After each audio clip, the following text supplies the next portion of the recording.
Dan jadi Ikigawa itu menjadikan satu apa ya istilahnya, satu bentuk karena tradisi budaya mereka. Jadi ini bukan konteks samurai. Nanti saya akan bahas lagi lah. Saya nggak tahu kapan penjelasan tentang samurai. Tapi ikigai, kalau samurai itu kan udah berapa ratus tahun yang lalu, tapi ikigai ini baru gitu ya. Dan baru itu saja ya, saya kaget. Selalu fresh dan kontekstual kekinian. Jadi teman-teman, belajar yang kekinian itu tidak akan rugi. Dan kalau belajar kekinian itu menjadikan kita selalu siap pakai dimanapun satu saat Anda dan saya ditempatkan di berbagai perusahaan yang berbeda. Perusahaan Amerika, perusahaan Jepang, perusahaan dari China, Korea, dari Dubai, gitu ya, dari Singapura, Australia, Eropa, begitu. Itu nggak sesuatu yang kaget kalau kita mau belajar di setiap aspek bidang karir. Akhirnya teman-teman, sekarang ini kan kita ini kan sudah dideteksi kalau kita pakai HP masing-masing nih, itu kan sudah pakai artificial intelligence. Dari awal itu, teman sekarang ini makin nyata artificial intelligence-nya jadi semakin jelas. Kalau dulu sudah ada tapi orang nggak begitu peduli. Artinya begini loh teman-teman, karena sudah pakai artificial intelligence, nama saya, cara saya ngomong, bicara apa itu sudah kerekam di AI di Google, sudah terdeteksi. Jadi nggak ada yang bisa mengatakan, oh saya yang terbaik, oh yang nggak bisa. Itu sudah masuk. Dan kedua adalah kita ini sudah berubah jadi jadi Anda dan saya sudah ada konfigurasinya. Dan kalau sudah ada konfigurasinya, teman-teman, mulailah kita selalu belajar sesuatu yang baru dan mau berubah. Kalau nggak mau berubah, nanti capek juga kita, nggak maju-maju. Maka anak muda sekarang, waktu saya interview mereka atau saya bicara sama mereka, mereka mengatakan, oh saya sudah tahu. Saya tanya, tahu apa? Saya bilang, tahu makan tahu yang digoreng atau tahu yang direbus. Saya bilang, begitu harus jelas dong, saya bilang. Nah, jadi bagi generasi Z adalah the journey of life itu sangat dynamic. Nah, yang generasi X seperti saya yakin teman-teman itu sesuatu yang percaya kepada masa lalu. Jadi tidak mau berubah dan diubah oleh satu zaman. Kita ini nggak bisa berlindung di mana di negara nggak bisa. Segala sesuatu batas hidup kita itu di dalam smartphone kita. Jadi kita itu berada di ruang wilayah yang sifatnya tidak selalu ini ya, bahasa gampangnya imajinasi. Jadi kita bisa nyelam kita cari data, cari apa. Jadi menurut penelitian kita udah tahu semua ya, satu orang di Indonesia saja sebagai contoh dia bisa berjam-jam untuk melihat segala sesuatu. Bahkan saya bertanya lagi sama keponakan saya, mereka mengatakan tidak ada lagi sekarang yang nonton televisi. Benar juga. Jadi mereka melihat Google, melihat semua lah yang ada di smartphone dan mereka bisa update. Tetapi kekurangannya apa? Saya bilang sama mereka, ayo kita bicara siapa pemain musik atau pemain film atau cerita apa atau musik. Kita discussion. Nah, waktu saya bilang discussion, diskusi, mereka lempar handuk gitu ya. Kenapa? Karena mereka tidak terbiasa ada referensi yang dia baca. Jangankan buku, referensi yang di e-book atau referensi viral-viral itu, bacaan-bacaan yang singkat-singkat aja itu mereka tidak baca sambil lalu saja dan tidak tertarik dan tidak mau fokus di situ. Inilah yang menjadi satu kesedihan moral yang akhirnya banyak orang sering berbohong dan kesedihan intelektual dalam arti karena tidak mau berpikir secara struktur dan tidak mau membangun konfigurasi yang sifatnya beritu dan yang ketiga tidak mau reframing membingkai ulang siapa saya dan bagaimana saya menempatkan diri saya sehingga saya mampu memperlihatkan personal branding kita. Nah, ini yang jadi problem. Jadi kita nggak pernah sadar bahwa kita sebenarnya ada personal branding. Personal branding kita sudah kerekam di Google, direkam di kita. Jadi orang zaman sekarang nih, kalau mau diinterview, kecuali dia cerdas ya, SR-nya, dan terbiasa dengan konteks ini, dia bisa tahu dari surat lamaran itu kan sudah pakai chat.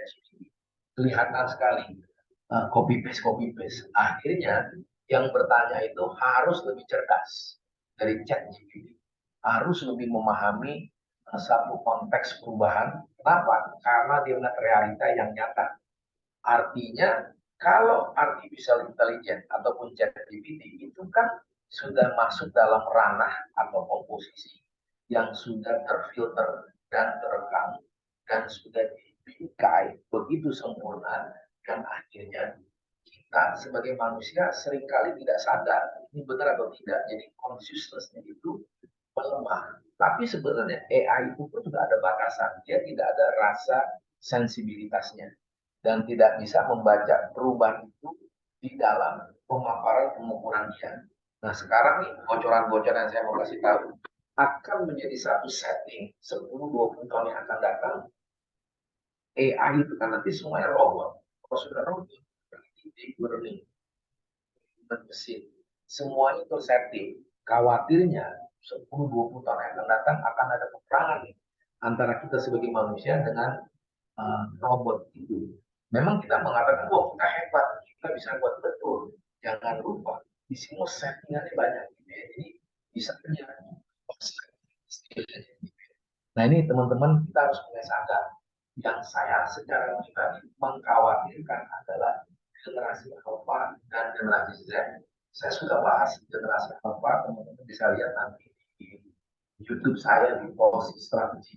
Atau bisa lihat generasi Alpha, welcome generasi Alpha. Atau tema apa lagi, saya lupa, banyak sekali ya. Nah, itu menjadi satu perubahan, ya, satu mapping pemetaan di dalam membentuk sosial, society, hierarki. Nah, ini kalau orang tua tidak terbiasa berpikir panjang, anak-anak kita yang dari generasi alfa itu masih balita sampai SD, SMP, ya. Tapi kalau generasi Z itu kan udah mulai SMP sampai awal-awal kuliah, gitu ya, atau tingkat 3 gitu. Nah, kalau kita nggak kuat sih, komunikasi itu lagi, diskusi lagi.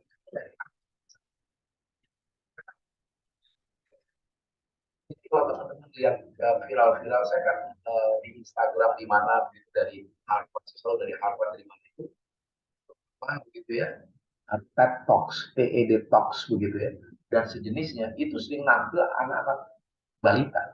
Ada anak kecil, dia berbicara mengekspresikan sesuatu yang hidup hanya dalam less than 1 minute. Itu kita bisa terhisap dengan ciri dia yang nangis, ciri dia merayu, ciri dia memberikan kita satu imajinasi, itu hidup sekali. Dan itu orang tuanya ada merekam, jadi dialog mereka. Saya membayangkan, wah ini 5 tahun lagi anaknya baru 10 tahun. Tapi umur 10 tahun mungkin sudah seimbang dengan orang yang lulusan doktor. Bayangkan kalau seperti itu. Orang tua kalau tidak update dan orang tua tidak mau memikirkan solusi, solving the problem, dia akan mengalami problem. Dan akhirnya dia tidak bisa mengeluarkan satu alternatif pikiran yang bisa menstimulasi lawan bicara.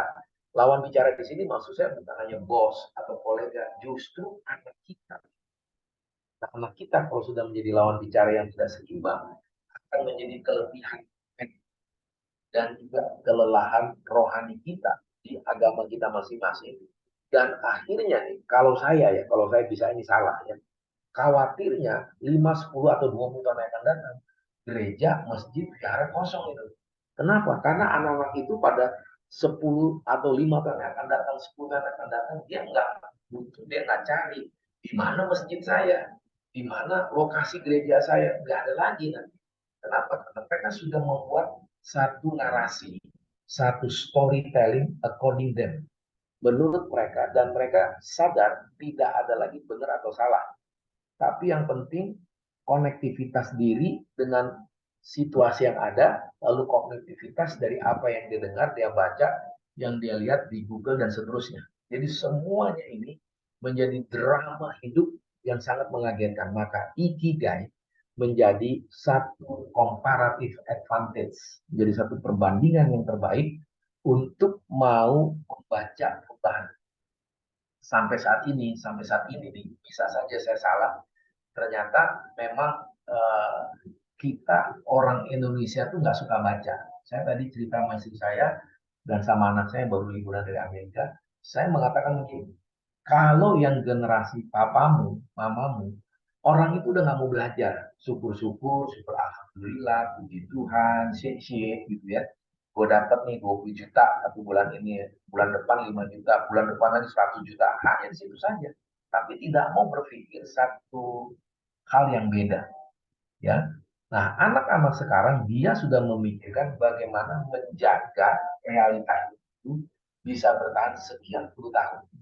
Bahkan itu kalau saya dengar, saya ngobrol sama mereka, mereka sudah lebih tahu lebih dari orang tuanya. Nah, karena saya orang entertainer dalam arti terbiasa dengan night life gitu ya dulu waktu SMA dan juga sering mengadakan pertandingan sepak bola sudah mencari duit itu sejak SMP bikin pertandingan kayak bola ya lalu kuliah kerja segala macam itu menjadi satu realita yang diskusinya hidup. Jadi kalau saya diskusi sama anak saya tanya kamu sedang musik apa, lagu apa, kita diskusi di situ. Nah dari situ saya dengar apa sih yang dia dapat, apa sih yang menjadi kesulitan dia. Lalu saya tanya film apa, cerita apa, fenomena apa, begitu. Nah ternyata waktu saya dengar ini udah sangat beda karena saya senang baca, melihat kekinian dan suka analisa, mendengarkan berita, saya nggak kaget gitu ya. Dan saya tidak tergopoh-gopoh gitu ya. Nah, kita di Tosi ini udah pernah bahas juga mengenai hipsters music atau misalnya apa namanya gender, fluid gender. Jadi fluid gender, saya nggak ulangnya sedikit tadi sudah kita bahas.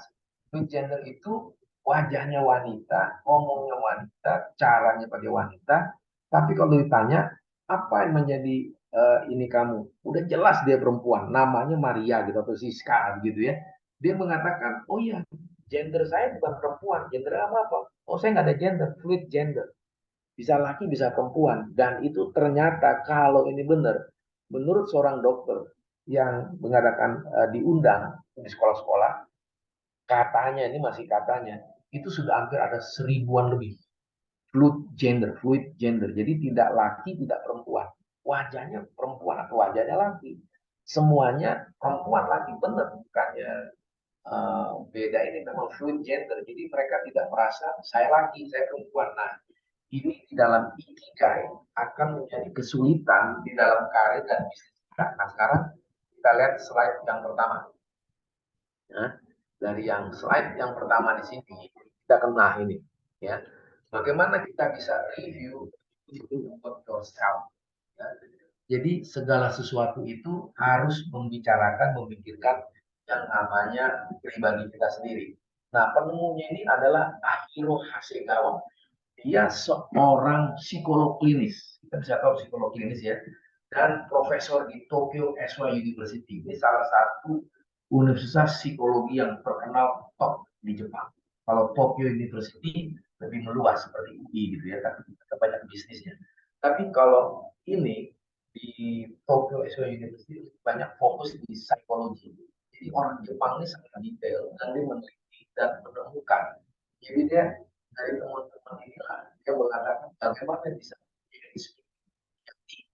apa yang ditemukan itu diuji dengan baik secara apa istilahnya riset kualitatif dan secara kuantitatif atau mixed method gitu ya.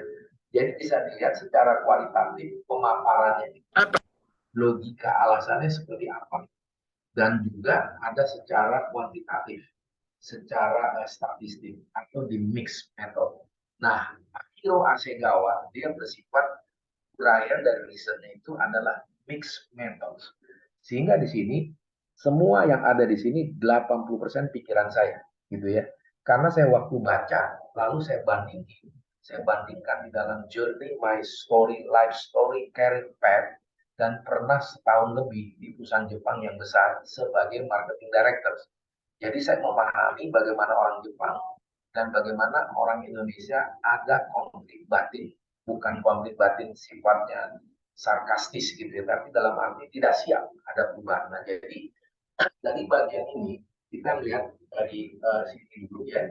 Lalu di sini saya membuat bagaimana dia mengatakan manusia unggul aset dan perusahaan dan memacu produktivitas. Kalimat ini sebenarnya sama dengan Peter Drucker. Jadi waktu saya baca, karena saya penggemar Peter Drucker, langsung saya akan pikiran ini bukan kalimat yang baru. Dari Peter Drucker selalu memberi komposisi dan memberikan satu framework dan membangun satu komunitas mengenai hal-hal yang selalu mempunyai konteks kekinian dan ada perubahan dan ada terjadi.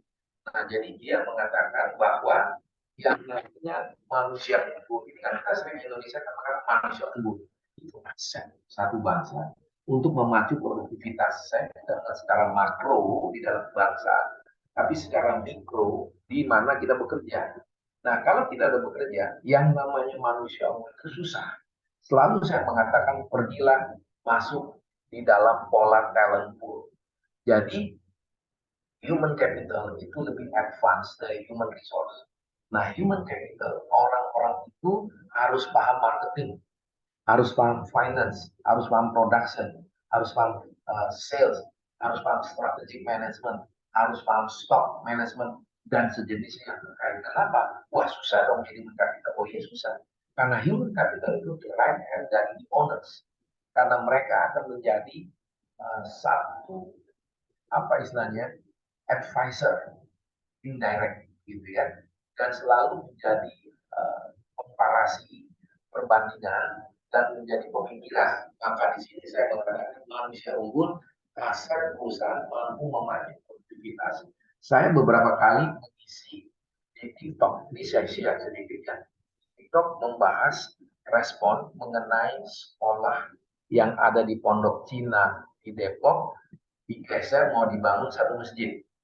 Lalu yang kedua mengenai Gubernur Lampung. Saya udah bahas itu juga di TikTok Live. Yang ketiga, saya diminta bahas mengenai AKBP Ahrudin Hasibuan yang anaknya berantem bukan seperti Mario Dandi, bukan Rafael Alun. Yang keempat, terakhir itu beberapa hari lalu, saya diminta membahas di TikTok Live, TikTok saya kan Tom Tobing 832, teman-teman bisa lihat ya, Tom Tobing 832. Nah, di situ saya diminta bahas yang namanya apa itu namanya kepala dinas, Kadinas Kesehatan, Dokter Hajah Reana, Magister Kesehatan.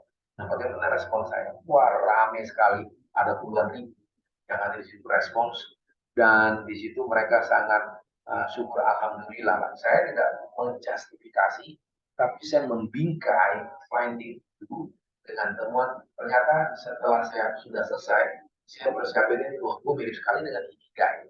Karena saya seorang yang bukan hanya baca, tapi nggak hidup di situ.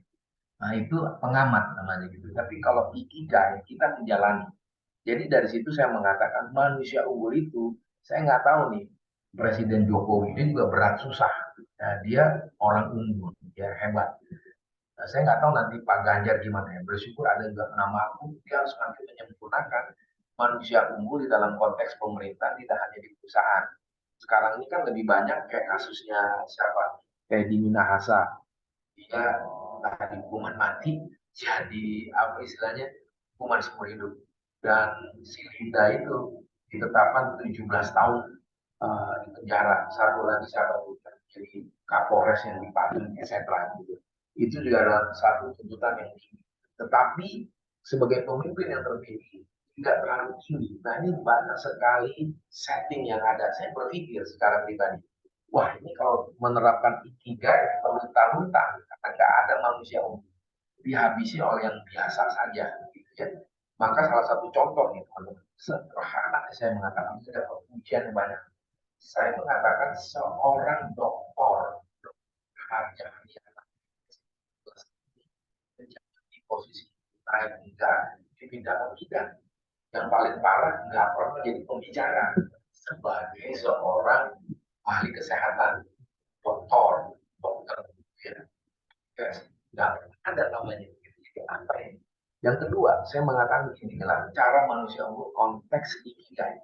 Kalau dia seorang kepala dinas di Lampung, kesehatan seperti itu, harusnya ada data. Jadi saya tidak menyalahkan beliau 100%. Yang perlu diteliti, yang perlu diaudit, gubernurnya. Yang kedua, menteri kesehatannya. Yang ketiga dan segala macam, gitu ya. Selanjutnya adalah pertanyaannya oleh pemerintah dari kan ikigai manusia menggunakan misalnya 100 juta, ini bohong 100 juta ya, asumsi saya. Dari 100 juta setahun, berapa puskesmas yang harus diperbaiki? Lalu stok obat-obat yang sangat prioritas berapa? Kan banyak, kita sudah ada monitoring dong, sudah mapping. Di Lampung itu ada berapa wali kota dan seterusnya begitu ya. Penyakit apa, obat apa, semua itu ada stok available. Ada penelitian ini. Ya, kan? Lalu yang ketiga, bagaimana dengan yang stunting? Di daerah mana yang stuntingnya banyak? Ya, yang keempat, bagaimana budget ini menghasilkan apa? Apakah harus pinjam? Ada dan setiap 6 bulan sekali, banyak sekali. Saya jawab itu ada 20 hal. Saya membahas itu di dalam 4-5 menit. Nah, dari sinilah saya semakin sadar, kalau orang tidak mengerti ikigai dalam yang sederhananya manusia nggak bisa gitu ya mampu. Ini nggak hanya pemerintah di swasta, apalagi saya kan di swasta yang sangat swasta itu mau swasta lokal mau swasta asing. Saya perusahaan Jepang bisa for gitu ya, lokal Chinese gitu ya. Sesuatu yang beda swasta itu sangat berat. Dan kalau nggak mampu, ya jabatan bisa turun. Kalau korupsi saja, ini pengalaman saya di 6 perusahaan yang berbeda. Korupsi 100.000, 10.000 hari itu keluar. Nggak mungkin bisa begini-begini. Nah, ini satu resiko mental, resiko moral, dan juga intelektual itu sangat tinggi. Maka Hiro Hasegawa, dia mengatakan ada the Japanese secret to a long life. Punya hidup yang panjang lebih dari 100 tahun. Jarang mereka meninggal di hidup secara umum ya. Dan juga mereka happy. Atau bukan masalah gaji. Nah ini dia. Jadi orang Jepang itu bukan masalah gaji. Tetapi apa yang dia kerjakan itu ada makna tidak, makna nilainya seperti ikigai. Jadi itu berbicara tentang hidup seseorang Jepang dalam tradisi budaya mempunyai korelasional apa yang dia hidupi, apa yang dia pikirkan, apa yang dia kerjakan, mau swasta, mau pegawai negeri dan sejenisnya itu sama. Tapi ada nilainya. Bagi saya sih sesuatu yang agung, gitu ya, sesuatu yang sangat introspeksi dan sangat jujur pada diri sendiri. Dan dia adalah satu negara yang sekarang saja mereka mengatakan any religion, even though we call it simple, tetapi ada mungkin seperti Indonesia lah, kalau saya Indonesia itu bukan Muslim dan itu pasti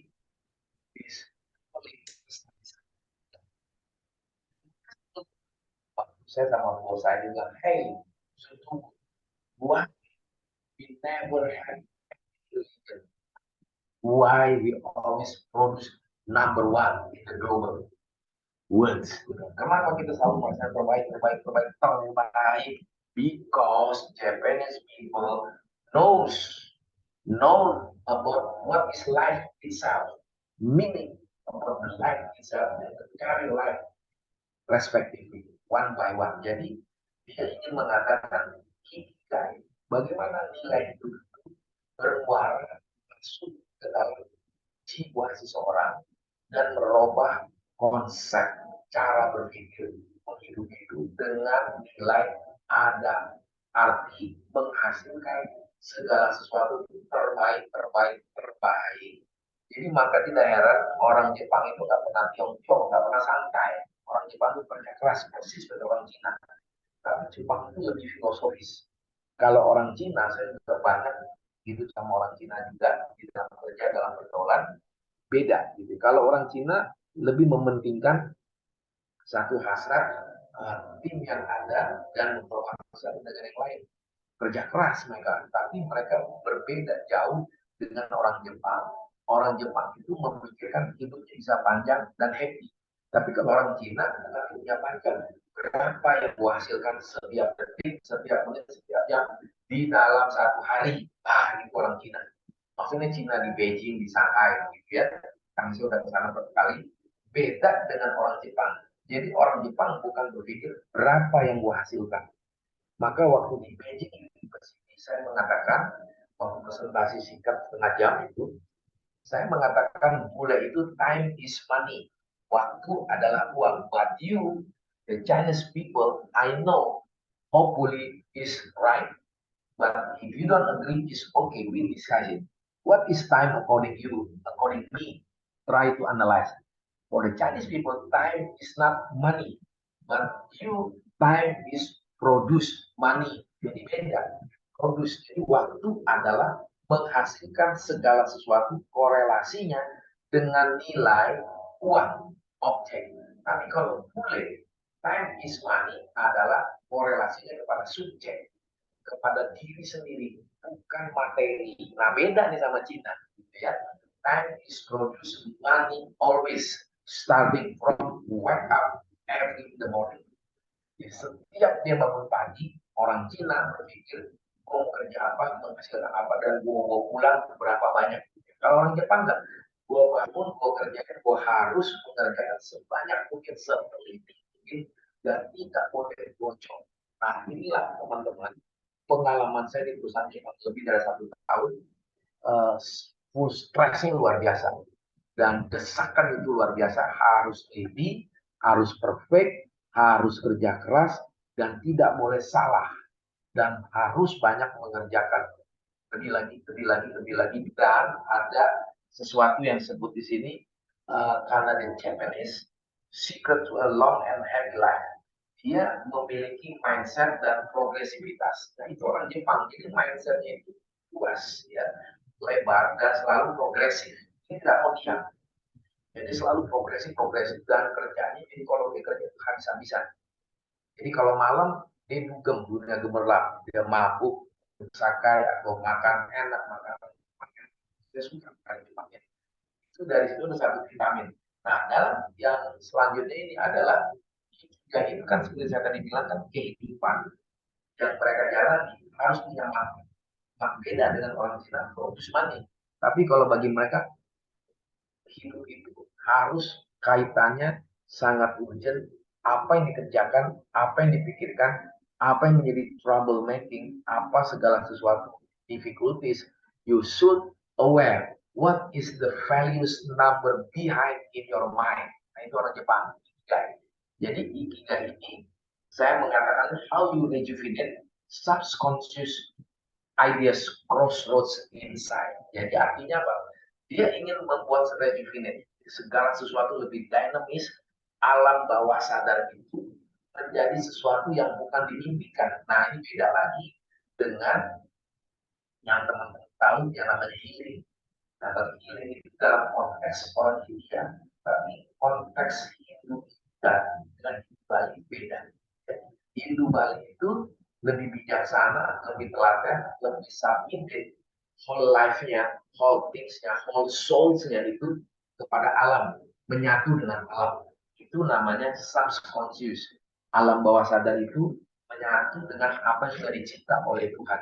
Sehingga banyak orang-orang bule yang datang ke Canggu, datang ke Ubud, datang kemanapun lah ya, di Bali itu, mereka selalu acara ini. Baru nanti duduk lagi teriak-teriak, mabuk-mabuk gitu ya, tapi mereka masuk lagi ke yoga dan seterusnya. Nah, jadi kalau orang Jepang nggak seperti itu, dia benar-benar kalau sudah menjalani kan, dia tidak dipecah menjadi segala sesuatu yang sifatnya konflik. Maka di sini saya katakan rejuvenate subconscious ideas crossroads inside. Jadi alam bawah sadar itu harus di-booster, dikembangkan sedemikian rupa melalui kekayaan ide. Kenapa saya mengatakan itu? Karena saya bisa Jepang. Jadi waktu saya presentasi baru setengah jam saya ngomong, hey Mr. Tom, I have 5 questions. Right now you give the true answer, the right answer. Wah, saya kaget. 5 pertanyaan. Baru kasih 5 pertanyaan, jawaban muncul lagi bos yang lain.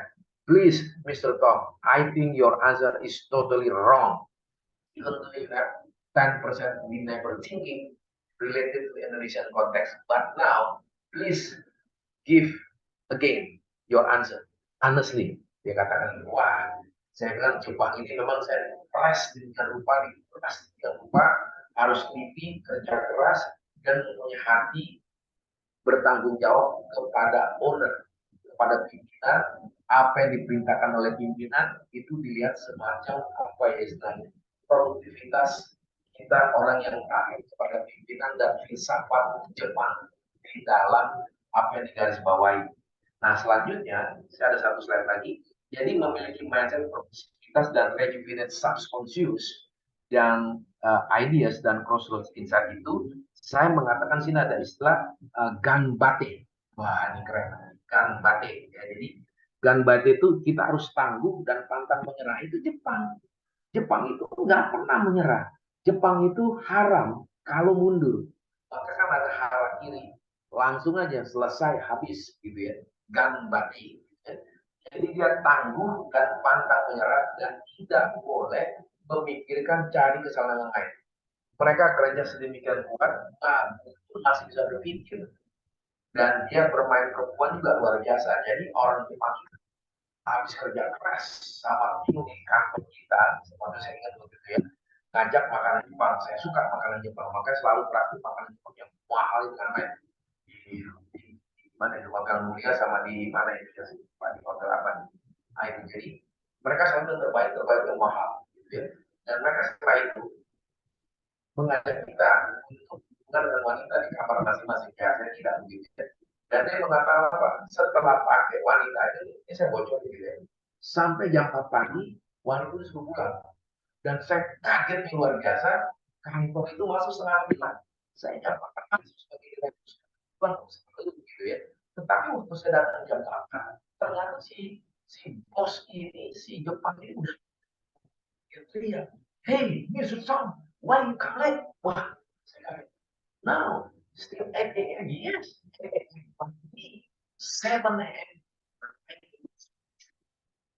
You nggak empat kali pulang duluan dari jam 11 malam, jam 12 malam. Pulang duluan tapi datang ke kantor terlambat, walaupun datangnya setengah 9, siaran masuk kantor. Tapi you are the boss. Why you came 8 a.m.? Ya, saya ini gampang itu gaya Jepang, harus lebih pagi lagi. Wah, saya kaget bukan main teman-teman. Itu disebut ganbate. Ganbate, teguh, tangguh, dan pantang menyerah. What do you master it? What do you like? Nah, ini kita ini bukan training, please diskusi. Ya, but anyway. Nah, sebelum masuk ke kelas yang kedua, di sini saya bahas mengenai exponential growth and performance. Itulah saya combine dari pikiran dan pengalaman saya di perusahaan Jepang dan di banyak perusahaan yang berbeda. Saya sadar yang namanya manusia unggul ini adalah exponential growth and performance. Jadi segala sesuatu KPI kita itu nggak statis, nggak stagnan. Kalau kita lihat Jepang, selalu dia nge-review myself-nya dan thinking over apa yang harus diperbaiki kinerjanya. Jadi tidak boleh stagnan. Maka daerah teman-teman, saya punya resolusi sudah more than 20 years, never changing. 3D sama dengan 1D. Ternyata mirip Jepang juga. D yang pertama driven, harus bergerak, aktif. Tidak tunggu instruksi. Whatever you see, if there is opportunity you pursue. Kalau kamu sudah ada kesempatan, kamu kejar. Kedua, driven itu adalah if you find out the problem, kalau kamu mendapatkan satu problem, kamu harus segera revise and try to the nice solution. Never thinking procrastination. Tidak boleh berpikir tunda. Haram itu betul. Dan itu jiwanya sama saya. Pengaruh saya mungkin pengaruh dari papa saya, gitu ya. Dan juga orang-orang terkenal saya baca rohaniawan saya di mana saya beribadah, gereja saya begitu sangat berbeda, gitu ya. Dan juga di sini dikatakan exponential growth. Jadi dari gabungan inilah saya melihat yang harus dibereskan, who am I? Siapakah saya? Dan efek psikologisnya apa? Nah, saya cepat saja, selanjutnya Silakan slide selanjutnya. Nah, ini coba bisa dilihat. Jadi di gambar yang pertama tadi itu, di slide pertama saya ada di hotel W Hotel Bali, hotel yang sangat mahal, 7 juta semalam, luar biasa. Yang murah bayar, karena kebetulan sebagai pembicara ya segala macam lah. Gitu ya. Nah dari sini kita bisa tahu ini satu eksponensial, satu picture taking yang sudah menjadi sesuatu yang dijalankan oleh Jepang, ya, dan juga kehidupan Jepang. Jadi di sini lihat mulai dijalankan ini belum berapa lama, mungkin secara efektif baru 2 tahun 3 tahun belakangan. Apalagi waktu virus, ya, virus itu ada, menjadikan orang-orang juga yang cerdas, yang punya etos kerjanya baik, dia jalankan ini ikigai. Ya. Jadi dalam ikigai ini, kalau saya mengatakan keren mungkin lebih beda, gitu ya. Ada workshopnya, ada case study-nya, ada tugas-tugasnya gitu ya. Nah, yang pertama, di dalam ikigai itu pertanyaan apa yang Anda suka? Passion. Nah, saya mengatakan, kalau Anda tidak ada passion, Anda nggak akan pernah menemukan sebenarnya apa sih yang gue suka. Dengan bidang finance, harusnya di dalam diri sudah komitmen kepada perusahaan dan kepada Tuhan dan kepada bos dan pada diri. Jangan sampai apa itu hasilnya minus-minus terus. Ya. Nggak pernah balance misalnya. Nggak pernah menemukan problemnya apa. Passion bagi orang Jepang ini nilainya tinggi sekali. Sehingga bagi orang Jepang, passion ganti posisi. Itu artinya banci. Gitu. Saya masih ingat bos saya. Kalau kamu ganti-ganti itu sebagai orang Jepang, the philosophy business inside the crossroads. Jadi konflik batin. Gak bisa, berarti ada palsu sebagai manusia. You have a religion, bisa tumbuh. Tapi I don't have any kind of religion. But why we should fully kita punya komitmen yang tinggi sekali yang lengkap. Kita tidak pernah merubah passion kami. Because I know who and saya. Dan kedua, yang dibutuhkan dunia. Jadi misi kita, ya kan? Maka tadi apa yang kita butuhkan dunia ini, kita harus lihat apa sih yang dibutuhkan dunia ini, bukan dunia kita global juga ya. Tapi komunikasi kita, yang komunikasi saya bekerja di sana dengan kompetitor, saingan dengan produk yang dijual dengan orang-orang itu apa. Nah, jadi sebagai orang Jepang, mereka memahami perbedaan, kemanipukan, dan mereka mempunyai intensitas yang tidak pernah selangkah. Tapi bagaimana bisa mengejar dan memperbaiki secepat mungkin dan seirama dan berubah begitu ajaib.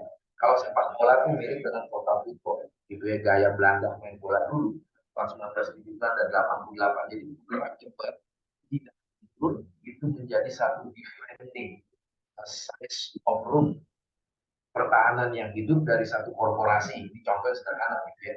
Dan akhirnya menimbulkan karir bagi setiap orang yang bekerja di perusahaan ini, tidak membuang sesuatu kesempatan.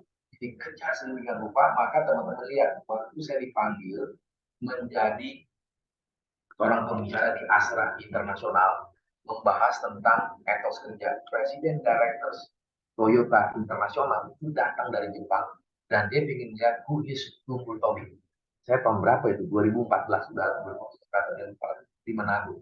Jadi orang-orang yang apa namanya, orang-orang cabang, supervisor, manager ke atas yang cerdas-cerdas, KPI-nya bagus, dan distributor-distributor yang bagus tidak lebih dari 100 orang. Semua yang the best choices by the korporasi Jepang itu sendiri, kantor pusat, gitu ya. Nah, dia selalu mengatakan apa? Apa sih yang dibutuhkan oleh Jepang? Toyota. Yang dibutuhkan oleh Toyota berarti you should know about needs the corporation first of all, and the second one is needs about your division respectively. Kan semua beda-beda, ada yang finance, ada ini. The third one, you must find out needs about your competitors. The fourth one, you must find out needs about your some resolution effectively. You must have strong decision making. Gitu. Dan yang ketiga, apa yang Anda kuasai? Berarti sini fokusin. Dalam arti sederhananya, konteks hidup kita, panggilan kita secara profesional, calling kita itu kepada Tuhan, kepada jabatan, kepada diri, atau kepada kepuasan yang sifatnya sementara. Beda. Jadi panggilan kita, vocation kita yang kita jelas selain passion, panggilan kita ini sebenarnya untuk Tuhan yang menciptakan kita, yang memanggil kita, yang menempatkan kita, misalnya di Toyota. Saya presentasi kayak gitu ya. Dan yang kedua adalah dalam vocation ini yang Anda kuasai itu sebenarnya bidang apa? Dan apa yang Anda dikuasai itu harus ada makna dan harus ada profitabilitas. Itu kan ini saya kirimkan ya pengantar. Harus ada profit. Karena apa? Ada makna. Kalau tidak ada makna, Anda dan saya tidak ada hasrat untuk berlari kencang dan cepat review, revisi, dan siap resiko yang paling kecil sampai paling besar. Kalau tidak ada resiko bagi orang Jepang di dalam karir seseorang, berarti orang itu tidak dipercaya oleh bos Jepang, filsafat bisnis Jepang, karena dianggap banci. Karena tidak berani melawan arus dan tidak berani mengambil resiko, karena mereka tidak ada satu kekuatan mengambil segala sesuatu itu mempunyai efek jelas atau efek tidak jelas atau efek menjadi orang banci pura-pura bego, kurang lebih begitu ya. Lalu yang keempat, saya dibayar, berarti saya mengatakan high impact di dalam profesi saya. Secara pribadi kita harus ada high impact. Kalau tidak ada high impact, orang Jepang itu malu. Jadi saya ketemu orang Jepang bukan ketemu diskusi. Nah, dari asli dari Jepang, saya sebagai direktur yang ada di Jakarta, di Indonesia kalau kita makan malam, itu saya selalu dia mengatakan kamu harus punya high impact. Pengaruh kamu harus tinggi, tidak hanya di korporasi ini, tapi pengaruh kamu kepada kompetitor kita. Dan pengaruh kamu, hey Mr. Tom, you must thinking over who is our big boss in Tokyo. Dia bilang begitu. Dan mereka tuh memonitor dan juga mengexaggerate dan mereka mereview secara jantan dalam arti benar-benar terukur gitu ya, dan bisa menghasilkan sesuatu yang baik. Maka di sini saya menambahkan dari 4 hal ini yang tidak ditulis oleh Ikigai, tapi saya tambahkan dari apa yang saya pikirkan. Nah, ini gambar saya ada di apa namanya Big Avenue Mall misalnya ya. Di atasnya itu kan Swiss Bell. Nah, saya waktu di sana, waktu saya di foto ini, teman saya pikir juga ya, benar ya. Kalau di Big Avenue orang yang makan memang nggak ada di bawah 50.000 ya. Saya makan sedikitnya 100.000 siang. Waduh, pikir mahal ya udah nggak apa-apa lah. Gua survei, saya orang suka research, survei apa yang menjadi perubahan dan segala macam. Dan saya adalah Japanese culture thinking juga gitu ya. Nah dari sini saya melihat sustainable future dan recovery life management personally. Ini menjadi satu framework saya menilai segala sesuatu itu seperti apa. Nah, jadi kalau teman-teman lihat sustainable future, itu saya membagikan pada identity opportunity for improvement kalau istilah mereka. Jadi segala sesuatu kita harus mengidentifikasi apa yang kita lihat menjadi kesempatan bukan menjadi kekalahan. Nah ini kesulitan saya pribadi. Saya kan jiwa ada jiwa Cina, orang China, filosofi, jiwa sebagai orang Jepang, jiwa sebagai orang Inggris, gitu ya. Jadi tiga bagian ini membentuk keunikan pribadi saya. Dan resikonya banyak, resikonya apa? Gak ada yang mengikuti saya gitu loh. Konteks Indonesia ya, terlelah capek gitu. Sementara apa yang saya kerjakan ini dari berbagai aspek. Walaupun saya mengaku saya bukan orang yang super kaya, saya punya segala macam tidak. Sekarang ini saya jual asuransi. Karena waktu bangkrut gitu ya, COVID, saya juga lihat jadi distributor dari untuk food supplement untuk cancer dan juga yang dari Amerika sama Cina yang besar itu kita dipilih untuk mengcover ditugaskan ASEAN, negara ASEAN. Jadi kita lagi mau jalan, jadi saya lagi buat strateginya, mappingnya segala macam operasional kosnya ke Singapura kemana kita sedang buat dan barang-barang sudah datang dari luar negeri sudah akan masuk di gudang kami. dan bagaimana delivery, operasional, cost segala macam. Jadi kita sudah siap, kita ternyata bersyukur sekali sudah banyak yang beli, sudah hampir 100 produk, harganya 1 juta, gitu ya. Tapi bukan masalah 1 jutanya, kita bisa campaign dan ada logika temuan yang make sense, dan itu ada orang jurnal internasional dari Amerika sendiri, dan itu dari Harvard, dari mana seluruhnya yang ada temuan, dan ada istilahnya di sini itu background-nya dari Amerika sendiri, dan itu kita sesuatu yang kita jual bukan yang abal-abal. Nah, saya jual asuransi sebagai wealth management juga yang top class. That is Manulife. Nggak ada kasusnya kan. Dan juga dia tidak mau terjebak pada unit link. Sebagai contoh saja. Kenapa? Karena ini ikigai. Jadi kita jual itu selalu punya makna dan mempunyai pemahaman secara financial, terminologi dan literasi dalam kaitan misalnya dalam konteks ini, misalnya asuransi ataupun full suplemen dari Amerika itu, makanya kenapa kita pilih untuk mengcover ASEAN. Jadi mungkin dalam bulan ini, bulan depan kita makin banyak rumah sakit, banyak luar negeri, dan harus kerja keras. Nah, karena sudah terbiasa dengan ikigai, jadi kita nggak stres. Jadi makanya identify opportunity for improvement, Kaizen. Jadi bagaimana kita terus memperbaiki terus dan tidak pernah mundur. Lalu yang kedua, communicate and accept and compelling reason for ikigai necessary. Jadi segala sesuatu bagi orang Jepang, kita kalau sudah mengkomunikasikan di pasaran kita, di karir kita, di korporasi kita, dan networking kita, kita harus mempunyai hal-hal yang selalu mempunyai alasan yang logika terstruktur dan ada kemampuan untuk mencari celah, dan kita bisa masuk dan memperbaiki. Karena apa tadi? Improvement. Nah, yang ketiga adalah match the company best talent to the most visual initiative. Jadi yaitu orang Jepang itu human capitalnya sangat-sangat jelas. Tapi saya lihat satu pun perusahaan Indonesia menjalankan ini nggak mampu. Kenapa? Karena hanya teori top, gitu ya. Dia tidak hidupi dan dia tidak kembangkan, dapat certified, tapi dia nggak kembangkan. Nah, ini yang menjadi saya mengatakan recovering life management personally. Jadi ini bagian yang saya coba kembangkan yang di bawah dibandingkan ke atas tadi. Apakah passion Anda bagaimana, mission Anda, vocation, meaning, profession, dan di bawahnya ini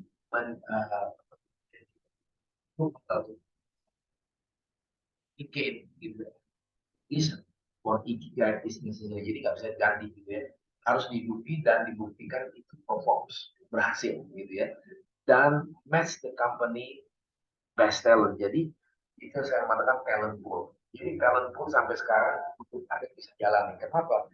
Karena memang human capital directorsnya dan sejenisnya itu tidak hidup di situ, hanya teori saja. Kalau saya dari dulu sebut street smart, artinya apa? Saya kuasai secara teori, secara kognitif, tapi mampu menjalankannya itu secara integratif. Jadi bukan sesuatu yang biasa saja. Nah, inilah menjadi keunikan. Maka saya kasih gambar, saya lagi makan, saya berkesan sekali bertemu dengan orang Chinese tipik, ya maaf kata yang super kaya, ngobrol, ketawa, senyum gitu ya. Sekaligus gue juga jualan asuransi begitu ya. Karena saya bilang semakin Anda kaya, semakin banyak perusahaan harusnya anak Anda memiliki asuransi. Lalu dia bilang, kenapa Pak Tom? Itu ada kenalan. Karena bagi warisan diberi panggil polisi atau nanti Anda panggil Hotman Paris sudah berapa ratus juta. Tapi kalau Anda punya asuransi dan semua banyak, semua sudah terbuka. Dengan kata tidak ada wallet pensiun, ada ini, semuanya segala sesuatu yang tradisional, bukan segala sesuatu yang bombastis dan segala macam. Ada juga market di situ, dia bersyukur, wah katakan wah saya nggak pernah tahu nih segala macam. Ya makanya kita tapi juga nggak ada janjian, saya kan nggak kenal, saya bilang nah, lagi makannya digambarin di depan saya si rokok itu ya, itu juga makin dia senang.